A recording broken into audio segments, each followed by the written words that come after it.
جائے گی۔ مسجدوں میں آ کر نماز کو ادا کرنا۔ ایک آدمی ہے وہ اکیلے نماز پڑھتا ہے، کوئی شک نہیں ہے کہ یہاں ایک نیکی 10 گنا ہو جاتی ہے، لیکن یہ نماز ہی ایک ایسا عمل ہے جو 10 گنا نہیں، یعنی 2 سے 10 نہیں ہے، بلکہ وہ 25 سے 27 گنا تک جو ہے وہ بڑھ جاتا ہے۔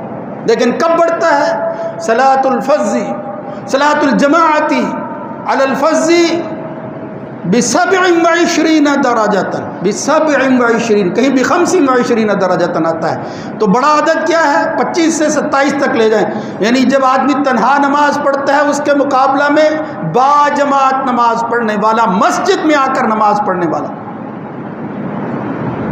وہ بڑھا دی جاتی ہے نماز۔ اور پھر کتنے گنا بڑھتی ہے؟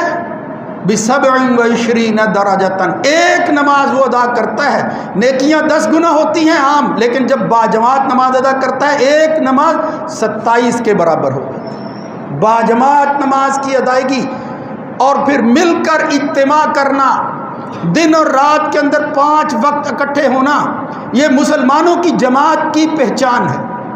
ایک دوسرے کے دکھ درد کے اندر شریک ہونے کے لیے اس اجتماعیت کا ہونا بہت ضروری ہے۔ اس سے پتہ چلتا ہے کہ میرا مومن بھائی وہ کیسا تھا، اور یہی ایمان کی علامت ہے، معمولی بات نہیں ہے۔